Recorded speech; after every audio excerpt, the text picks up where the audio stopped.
Don't be a follower, be a student. But I say you got to handle the negative. Here's what part of it is. It's called the great war between good and evil. And there is a war on. The minute you were born, you got involved in the war between good and evil, between darkness and light, between negative and positive, between evil and good, between tyranny and democracy, between weeds and human activity. I mean, the war is on. In the absence of light, guess what's automatic? Darkness. If good does not arouse itself and become active, guess what moves in? Evil. It's a war. A mental war, a physical war, a financial war, between accomplishment and failure. It's a war. That's why there's an Old Testament phrase that gives the best advice for human activity when it says, 6 days labor, 1 day rest. Now, I'm sure we've taken that to mean, don't work all 7 days. Take one off. Here's what it also means. Only take one off. I think what it means is pick a direction and go with everything you got. Just pick one and go. I told my staff the other day, next best to prosperity is adversity. If one doesn't get you, pray for the other. We all do better from one of two reasons, inspiration or desperation. Whatever it takes to get you to try harder, read more, set your goals, and go for it. Somebody asked me one time, what quality would I pick if I wanted to work with somebody? And you know what I picked first? Number one, strong feeling. Please, number one, give me somebody that feels strong. About most anything, I don't even care. Just so they believe it. Even if they disagree with me. Wonderful. Just so they disagree vigorously. I'm not saying it's easy to win those kind of people to your point of view. The good Lord needs a leader for the early Christians. Remember the early days of the Christians? Not like today. I mean, those were ugly days. Being a Christian back then was not called socially acceptable. It said, the things I once hated, I now love. The things I once loved, I now hate. See, that's strong. Here's the key to the good life. Learn to put everything you've got into everything you do. Whatever you are doing, pour it on. It will quickly open up into opportunity or quickly disclose to you that you ought to be doing something else. The delusion is, if I had a better job, I'd really pour it on. See, that's delusion. Wherever you are, pour it on. Don't give somebody half a job for a day's pay.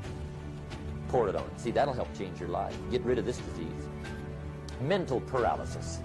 The guy can't make up his mind and it becomes a disease. Pretty soon he knows he's got it.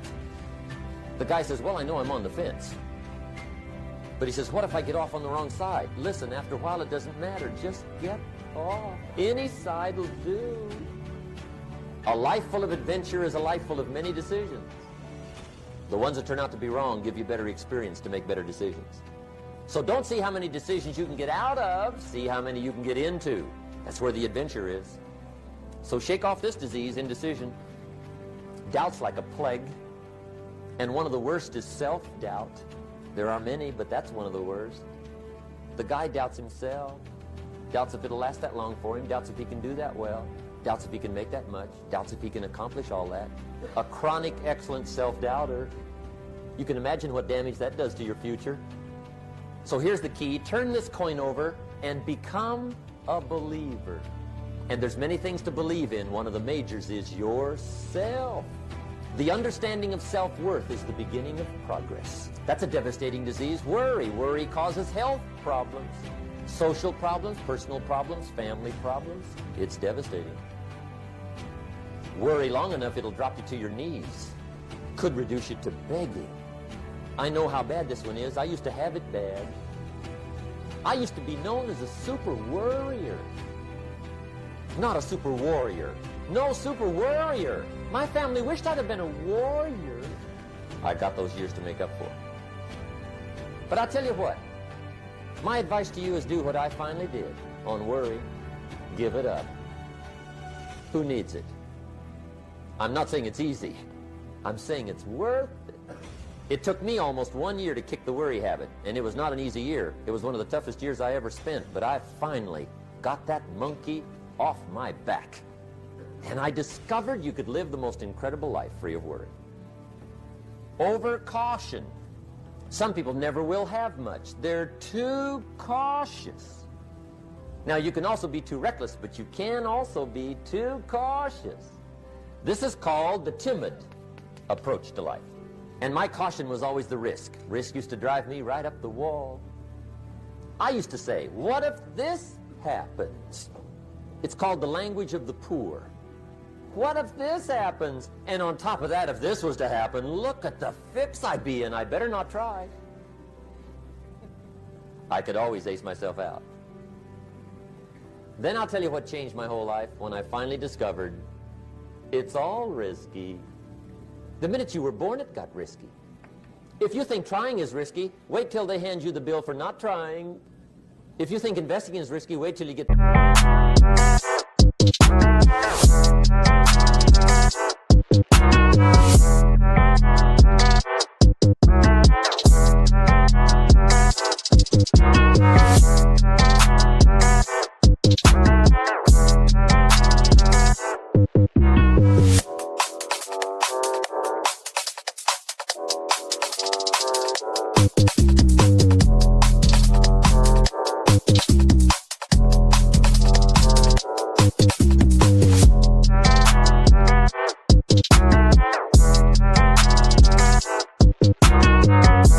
tab for not investing. See, it's all risky. Getting married is risky. Having children is risky. Going into business is risky. Investing your money is risky. It's all risky.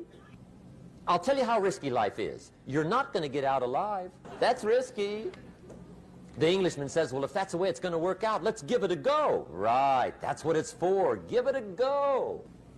Somebody says, yeah, but I'm looking for safety and security. Fine, then huddle in a corner. We'll cover you with a sheet, bring you 3 meals a day. And we'll protect you, feed you, look after you, care for you. We won't let anything happen to you, and you'll probably live to be 100. The guy said, well, yeah, I'd live to be 100. But what a way to live. Right. What a way to live, safe and secure. Don't ask for security. Ask for adventure. Better to live 30 years full of adventure than 100 years safe in the corner. And see, it's not important how long you live. What's important is how you live. Pessimism, the deadly disease of always looking on the bad side, the problem side, the difficult side, checking all the reasons why it can't be done. The poor pessimist leads an ugly life. He doesn't try to figure out what's right. He tries to figure out what's wrong. He doesn't look for virtue. He looks for faults. And when he finds them, he's delighted. How ugly. This is the poor guy who looks through the window, doesn't see the sunset. He sees the specks on the window. And this is the poor guy, right, who rushes up, takes such leave of his senses. This guy rushes up and he says, I've got 5 good reasons why it won't work. He's so dumb he doesn't...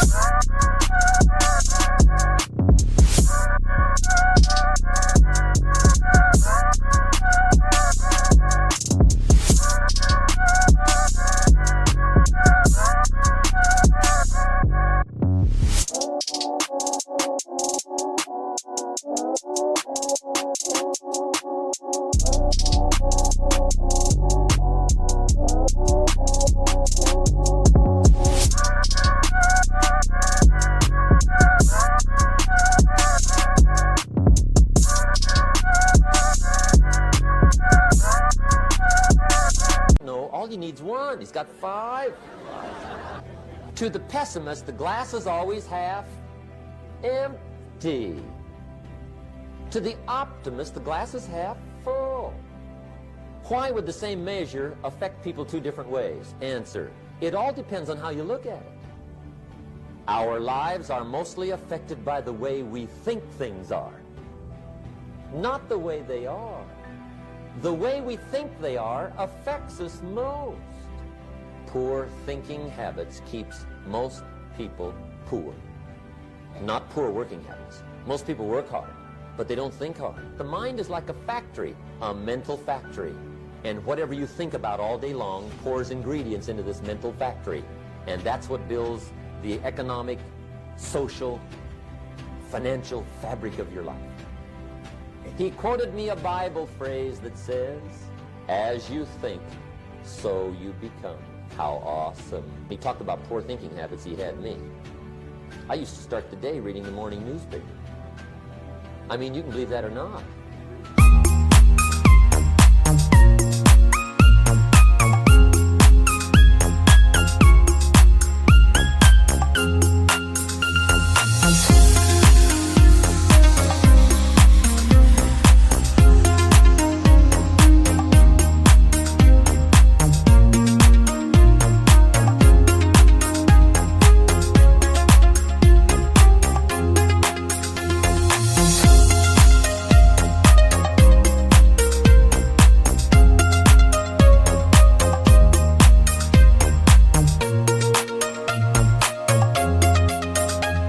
The guy says, I want to be a great leader. Wonderful. The first thing we do is follow him to his house. When we get there, we walk in and check his library. Number one. Somebody says, well, why check his library? The reason is because what a man reads pours massive ingredients into his mental factory, and the fabric of his life is built from those ingredients. You would not believe what some people have got in their house to read. You would not believe. One of the best dressed up words I know for a lot of it is trash. Can you imagine dumping a barrel of trash into this mental factory every day and coming out with a rich, dynamic, positive life? It can't be done. The kids back in Danbury High School, they're asking me questions one day. I'm talking to the kids. Kids got good questions these days. One of them said to me, Mr. Rohn, how do you build the good life? I said, it's simple. It's not easy, but it's simple. Here's how you build anything. Select the right ingredients, keep out the wrong ingredients, and it starts with thought. Everything starts with thought. So you must be wise and careful what you think about, because that starts everything. You got to be wise and careful. I asked the kids, what would happen if somebody dropped sugar in my coffee? They said, will you be okay? I said, what if somebody dropped strychnine in my coffee? They said, well, you...